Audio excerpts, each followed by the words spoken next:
Oke, Bu.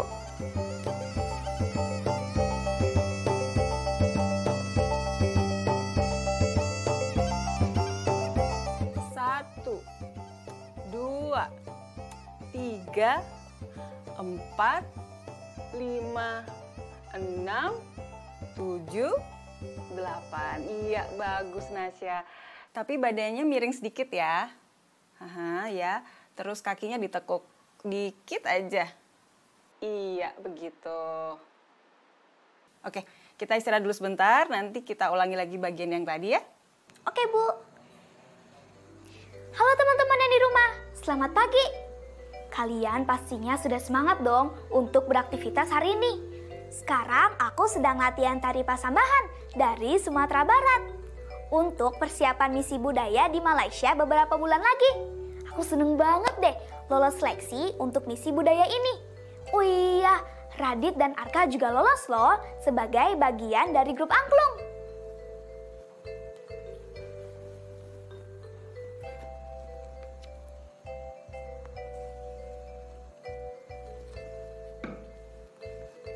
Tentunya hari ini kita juga akan belajar banyak hal baru loh teman-teman. Di antaranya,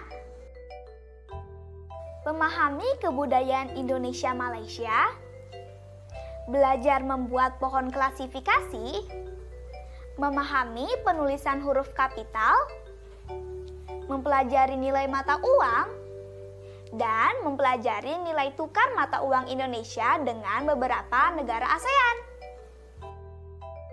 Pastinya seru kan teman-teman? Karena itu, yuk siapkan alat tulis kalian. Kita belajar bersama-sama hari ini.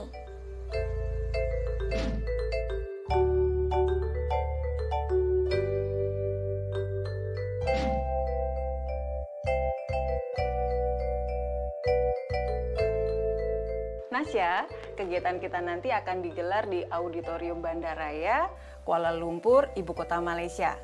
Nah, sebagai bekal informasi untuk Nasya sebelum berangkat, Ibu ceritakan sedikit ya tentang Malaysia. Oke, Bu.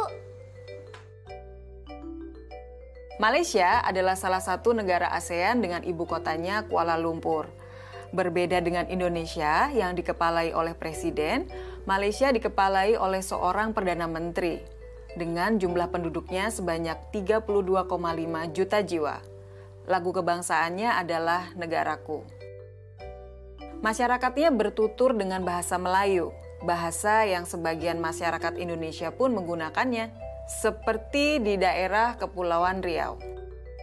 Kenyataannya, bahasa Indonesia memiliki kemiripan dengan bahasa Melayu, karena termasuk dalam rumpun bahasa yang sama, yaitu bahasa Austronesia. Kesamaan lain yang Malaysia miliki dengan Indonesia adalah baju tradisionalnya, yaitu baju kurung. Beberapa daerah di Indonesia juga memiliki baju kurung sebagai baju tradisionalnya. Malaysia juga memiliki budaya yang kaya. Beberapa kesenian tradisional yang akan ditampilkan pada misi budaya nanti antara lain tari zapin,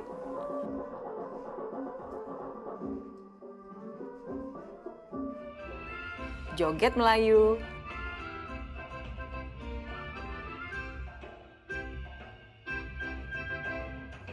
dan rentak irama rebana.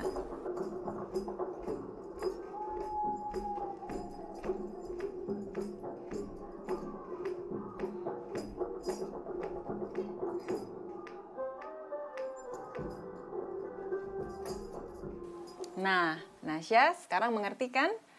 kalau teman-teman kita di Malaysia sudah seperti saudara sendiri karena kita punya banyak persamaan. Jadi Nasya nggak perlu gugup lagi. Nasya terus berlatih supaya bisa tampil dengan baik di sana. Assalamualaikum. Waalaikumsalam.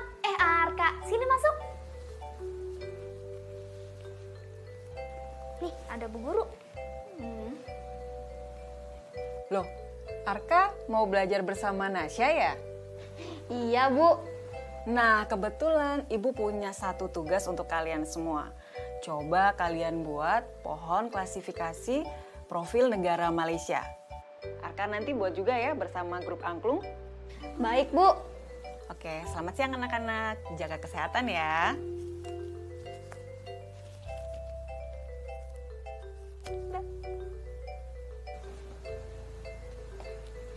Yaudah Kak, sebelum kita bikin PR, gimana kalau kita bikin tugas pohon klasifikasinya dulu? Ya udah, ayo.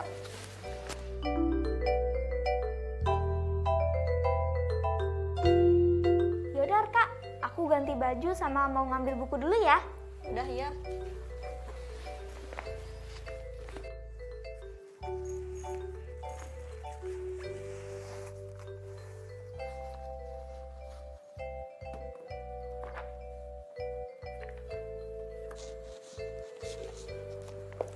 Yaudah yuk Kak, langsung aja kita mulai belajarnya. Ya udah, ayo. Sebelum mengerjakan, apakah teman-teman sudah tahu tentang pohon klasifikasi? Aku coba jelasin sedikit ya.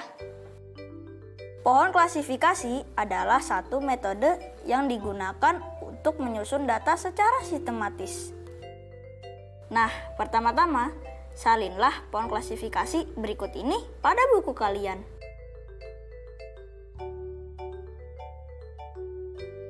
Oke, terus cara ngisinya gimana Kak? Kalian sudah mendengar penjelasan Bu Mila tentang negara Malaysia tadi, bukan? Sekarang, isilah pohon klasifikasi profil negara Malaysia dengan cara menjawab pertanyaan-pertanyaan berikut ini. Pertanyaan pertama, sistem pemerintahan Malaysia dipimpin oleh siapa? Teman-teman ada yang tahu nggak? Ya, betul banget. Berbeda dengan Indonesia yang dipimpin oleh presiden, sistem pemerintahan Malaysia dipimpin oleh Perdana Menteri. Kalau begitu, kita tulis jawaban kita di bagian pertama pohon klasifikasi yuk.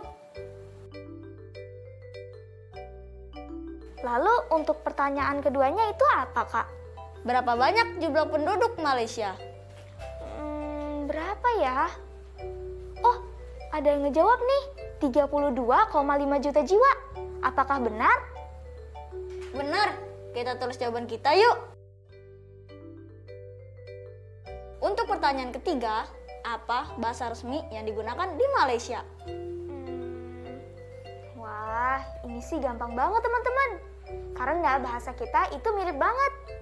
Bahasa resmi yang digunakan oleh negara Malaysia adalah bahasa Melayu.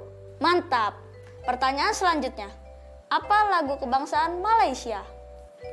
Ada yang tahu jawabannya teman-teman? Ya, betul banget kalian. Lagu kebangsaan Malaysia adalah Negaraku. Lalu pertanyaan terakhir, sebutkan 3 contoh tari tradisional Malaysia. Yang pertama ada tari zapin, lalu ada joget Melayu, dan yang ketiga adalah rentak irama rebana. Catat dulu ya teman-teman. Wah, akhirnya pohon klasifikasi kita selesai nih. Terima kasih ya teman-teman sudah membantu kami mengerjakannya. Kalian hebat banget. Sekarang kita kerjakan PR kita yuk.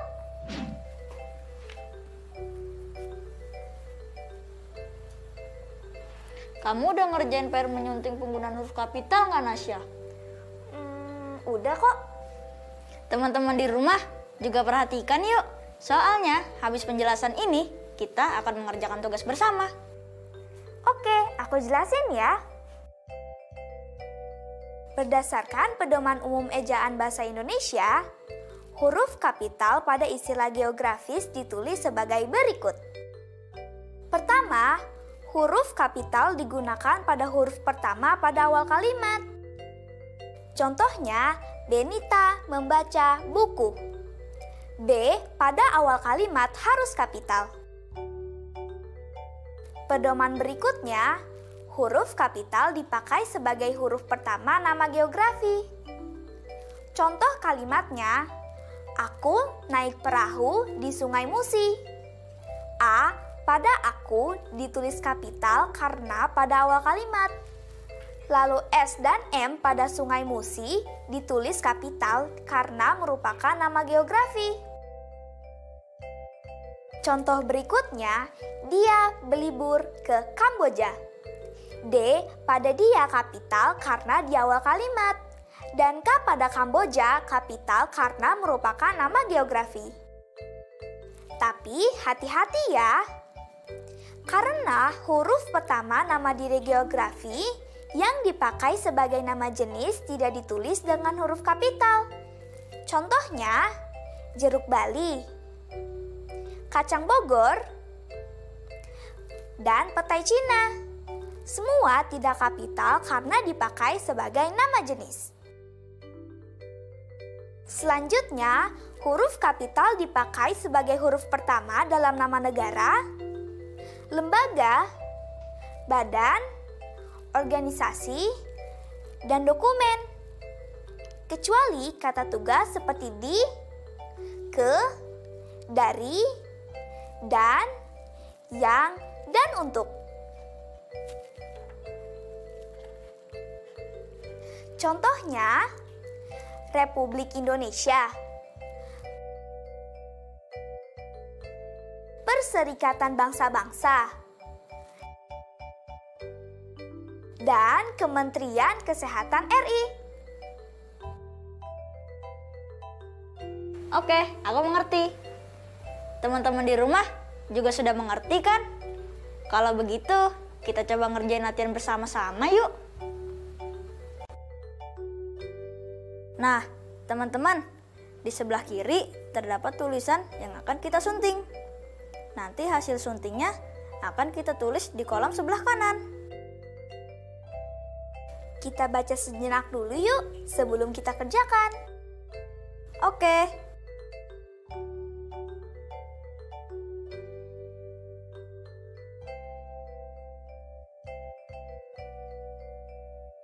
Oke, yuk kita syuting satu persatu. Kalimat pertama, hubungan bilateral antara Indonesia dan Brunei Darussalam dalam bidang sosial budaya berjalan dengan baik. Huruf manakah yang harusnya kapital, teman-teman? Iya, huruf H pada hubungan internasional harusnya kapital karena berada di awal kalimat. Lalu, huruf B dan D pada Brunei Darussalam juga kapital karena merupakan nama geografi. Kalimat selanjutnya, hal itu tercermin dari kegiatan saling kunjung antar pejabat kedua negara. Salah satunya, S pada salah satunya kita tebalkan ya, karena di awal kalimat. Salah satunya adalah kegiatan yang dilakukan pada tanggal 24 sampai 27 November 2015, yaitu kunjungan Komisi Pengawas Haji Indonesia (KPHI) ke Mufti Kerajaan Brunei. Komisi Pengawas Haji Indonesia merupakan nama lembaga, maka semuanya menjadi kapital. Nah, sekarang semua kalimatnya sudah selesai disunting deh.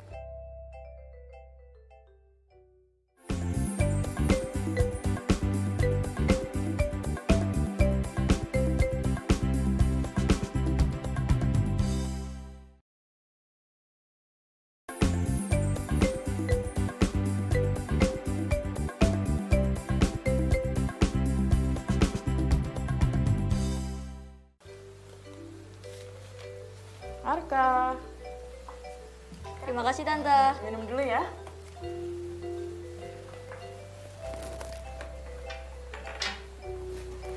Nasya, rencananya kamu bawa uang jajan tambahan berapa ke Malaysia? Nggak tahu deh. Kira-kira berapa ya, Mi? Kalau nggak salah, nanti kalian kan dikasih uang saku sama panitia. Jadi nanti Nasya cuma bawa uang jajan tambahan sedikit aja, Kak. Oh, begitu. Iya, tapi mata uang Malaysia itu apa ya? Nasya lupa. Ringgit Malaysia, Nasya. Betul sekali, Arka. Kalian tahu kan, setiap negara atau wilayah mempunyai mata uang masing-masing. Tahu, Mi? Tante. Nah, kalau mata uang dari Singapura? Dolar Singapura. Betul. Kalau Thailand? Baht kan kalau nggak salah. Iya, betul sekali. Tapi kalian mengerti nggak konsep nilai tukar mata uang? Belum, Mi. Boleh minta tolong jelasin nggak? Oke, Mami jelasin ya. Nah, teman-teman di rumah juga perhatikan ya, karena sehabis ini kita akan berlatih soal bersama, oke? Setiap mata uang memiliki nilai yang berbeda-beda, seperti 100 dolar Amerika tidak sama nilainya dengan 100 rupiah. Jadi, ayo kita kenali beberapa mata uang dan nilai tukarnya dengan rupiah.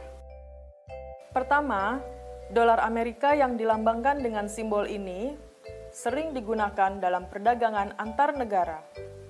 Nilai tukar mata uang ini selalu berubah-ubah, bisa naik ataupun turun. Sebagai contoh, saat ini nilai tukar dolar Amerika dengan rupiah yaitu 1 dolar sama dengan 14.200 rupiah. Lalu sekarang Mama kasih contoh. Untuk mendapatkan 10 dolar, maka kita harus menyediakan uang berapa ya? Gimana cara menghitungnya ya? Tinggal kalikan saja. Untuk mendapatkan 10 dolar, kita kalikan dengan nilai tukar dolar ke rupiah, yaitu 14.200 rupiah. Itu berarti kita membutuhkan 142.000 rupiah untuk mendapatkan 10 dolar Amerika. Ada nggak sih, Mi, mata uang yang nilai tukarnya lebih rendah daripada rupiah? Ada. Contoh nilai mata uang yang lebih rendah dari rupiah yaitu dong Vietnam. Nah, nilai 1 dong Vietnam itu sama dengan 0,61 rupiah. Wah, kecil juga ya. Iya. Nah, sekarang pertanyaannya, berapa nilai 10.000 dong dalam rupiah? Tinggal kalikan 10.000 dong dengan nilai tukarnya, yaitu 0,61 rupiah. Maka hasilnya adalah 6.100 rupiah. Kalau tadi contoh mata uang asing ditukar ke rupiah ya, Tante. Kalau sebaliknya gimana? Cara mencari nilai 1 rupiah dalam mata uang asing adalah dengan membandingkan satu dengan nilai tukar mata uang asing tersebut. Kalau dibandingkan, berarti kita menggunakan operasi pembagian. Contohnya, 1 rupiah dalam mata uang yen Jepang. 1 rupiah sama dengan 1 dibagi nilai tukarnya, yaitu 136,87. Maka hasilnya 0,0073 yen. Jadi penasaran, nilai tukar rupiah Indonesia ke ringgit Malaysia itu berapa ya? Kita coba eksplorasi melalui soal-soal yuk. Teman-teman juga ikut berlatih bersama ya. Sekarang perhatikan tabel berikut ini. Dari tabel nilai tukar mata uang beberapa negara ASEAN ini, mata uang negara manakah yang memiliki nilai tukar paling tinggi dan paling rendah terhadap rupiah? Yang tertinggi dolar Brunei dengan nilai tukarnya sebesar 10.570 rupiah. Dan yang terendah dong Vietnam dengan nilai tukar 1 dong sama dengan 0,61 rupiah. Betul, kalian pinter-pinter. Nah, minum dulu airnya ya. Ya, Tante.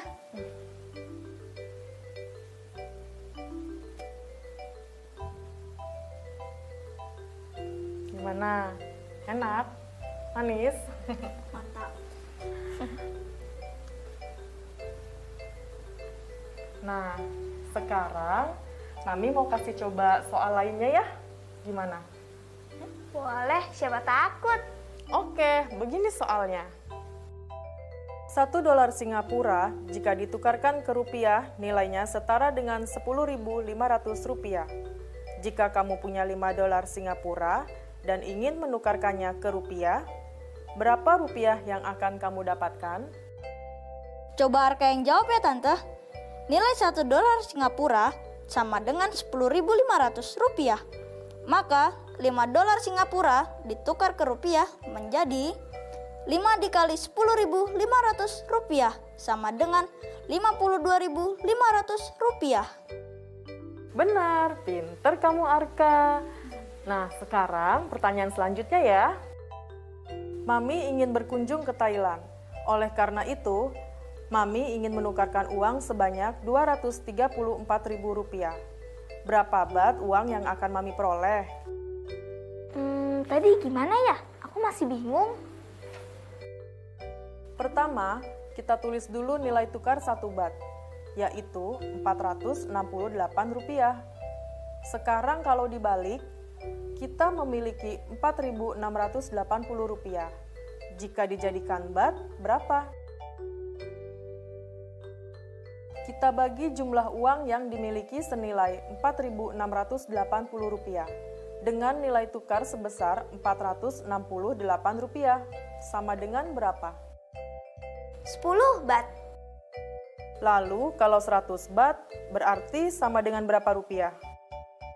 100 dikali 468 sama dengan Rp46.800. Nah, berarti kalau kita memiliki uang Rp234.000, berapa baht yang bisa kita dapat? Berarti Rp234.000 dibagi nilai tukarnya 468. Coba hitung hasilnya berapa ya teman-teman? Iya betul, jawabannya adalah 500 baht. Wah, hebat. Kalian cepat sekali ya mengerti konsep nilai tukar. Semua berkat Tante yang ngajarin. Iya Mi, makasih ya. Nah, bagaimana teman-teman pelajaran hari ini? Kita tadi sudah belajar banyak hal kan? Seperti memahami kebudayaan Indonesia Malaysia, belajar membuat pohon klasifikasi, memahami penulisan huruf kapital, lalu kita juga mempelajari nilai mata uang, serta nilai tukar mata uang Indonesia dengan beberapa negara ASEAN. Dan jangan lupa ya untuk jaga jarak, cuci tangan, dan pakai masker ya teman-teman, supaya kita ikut mencegah penyebaran COVID-19. Sampai jumpa!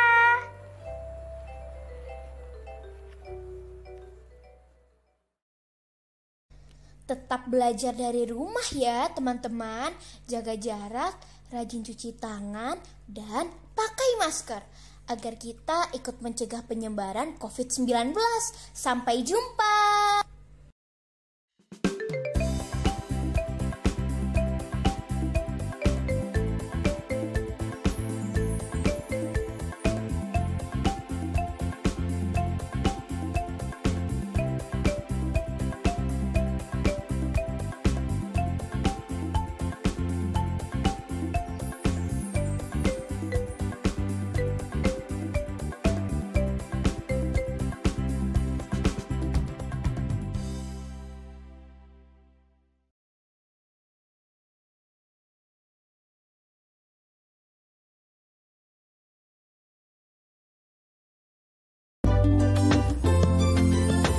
Sering-sering cuci tangan, gunakan sabun, pakai masker, menutup hidung mulut. Jangan lupa jaga jarak saat ketemu orang. Makan yang bergizi, jaga kesehatan. Anak Indonesia, anak Jangan kendor, jaga kesehatan.